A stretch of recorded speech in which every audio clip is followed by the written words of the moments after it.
What's up, Model Geeks? Hey, it's Brian, and we're going to do an announcement. We're joining in with the Build My Ride group build hosted by Mr. Builds Rat, and way down there in Australia. And we're glad to hear that he's doing okay down there right now with all the fires and such going on.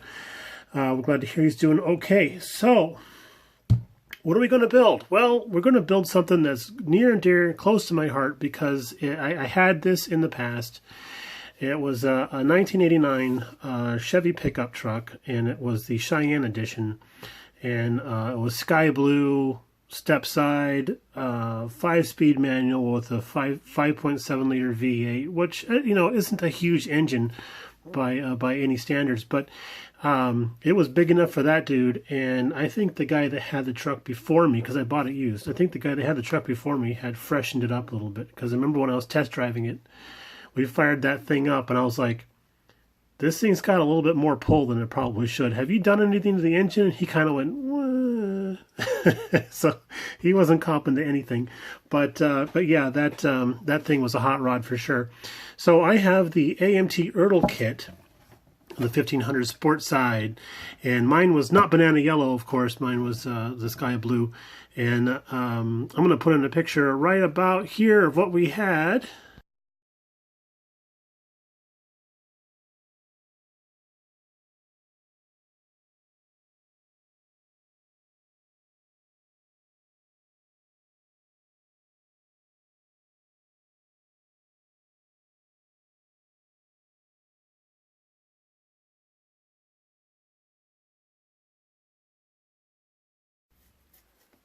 So yeah, we had him set up pretty nice. I remember when I had moved out to Arizona, I asked my nephew, Jake, he was about 3 at the time, I asked him, hey, what do you think is a good name for this big old truck? And he was like, I think Gus is a great name. So he became known as Gus, and Gus was a member of the family for sure.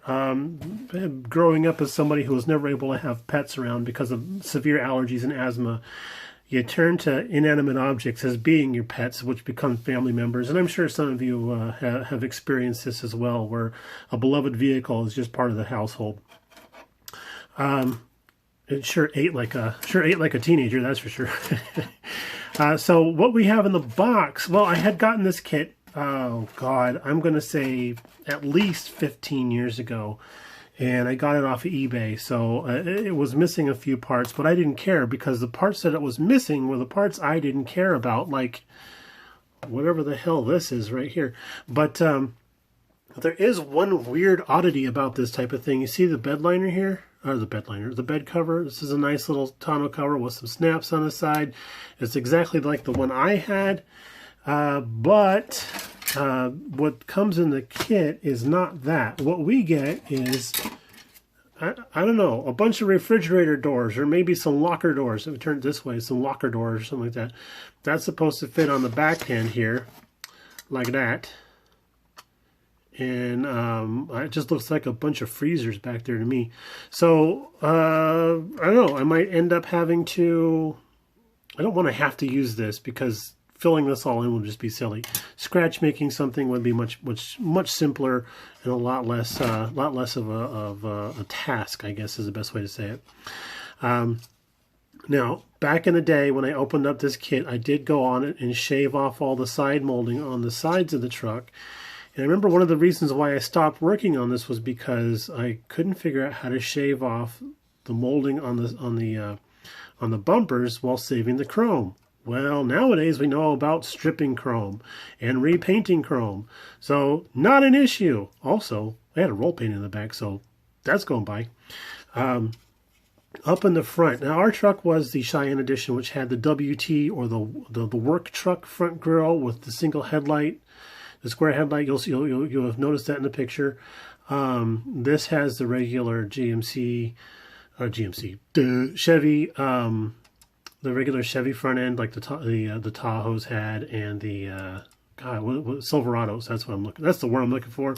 The word is Silverado. It has the Silverado front end on here. Now, because we're doing this as make my ride type of thing, I always wanted to switch over the work truck front end to the Silverado front end, and I never got a chance to do that because and this is very important, the radiator core support that runs back behind here has the headlight buckets molded into it or punched into it or stamped into it or whatever the process is they were using. I would have had to take out the entire radiator core support and swap all that junk around, all that kind of stuff. Now, I'm sure there's probably cheats and ways around that, but according to the research I was doing at the time, it was going to be highly cost ineffective to remove all that stuff, to put all this other new stuff in there. You couldn't just unscrew the old one and put the new one in. It wasn't that simple.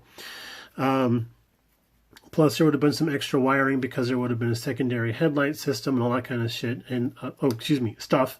And a little too much coffee this morning, I think. 18 plus.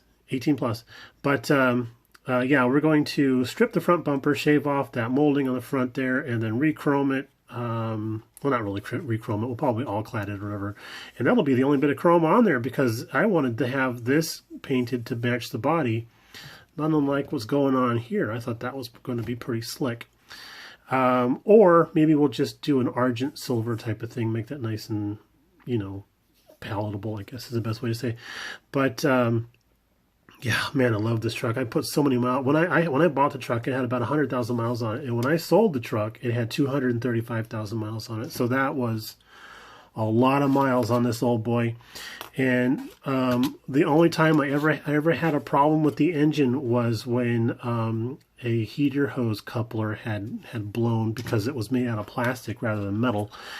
And that was fine because that happened in my dad's driveway, so that was a happy accident. And then I think the only other time was when I skidded off the road into a ditch and tore out the chin spoiler on this guy. Interior wise, let's move on to the interior. The interior, this one's got the center console because I believe we're borrowing from the 454 SS type of thing with this type of setup in here. But that's fine because I always wanted to have this setup in here with bucket seats in the center console deal. Also notice that we do have the correct pedalage going on here for the 5-speed transmission.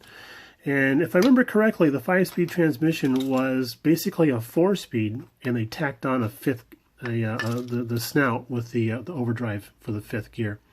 And this looks just the part. This whole bit right here was a bolt-on addition with the 5-speed overdrive system in it, which was really cool because that thing actually got a lot better gas mileage than it should have. Also, being a 5-speed manual, the truck was broken into 3 different times when I moved to Arizona. Nobody ever tried stealing the truck because I think once they looked at that shifter, they were like, oh, crap. And ours sported the 5.7 liter V8, which I mentioned before was pretty warmed over. And even though it had pretty decent gas mileage, it still felt like there had been some work done to that somebody's being kind of quiet about. And our gauge cluster, now because mine was the Cheyenne, which was the base edition, this dash here has a couple of extra gauges on it that mine did not have, and which is cool. No problem there. I always wanted to switch over to this dash anyway, and this has the really awesome rainbow style gauges. And if you're not familiar with those, it was pretty much a dark rainbow, and then as the temperature heated up or you put fuel in the truck or whatever, there was a little orange bar that would go, and behind the orange bar was a white band. And yeah, they called them the rainbow style. So here's the factory hood, and you can see the ghost for the punch out for the blower. That's supposed to be an option in this kit that it doesn't have, which is fine because we don't want to do that anyway. I got a firewall. Oh, and yeah, the chassis is a one piece, which is kind of cool because I like how AMT did this like snap together type of thing going on here, which really makes it nice and solid. And we don't really have to worry about warpage on this chassis because it's pretty solid.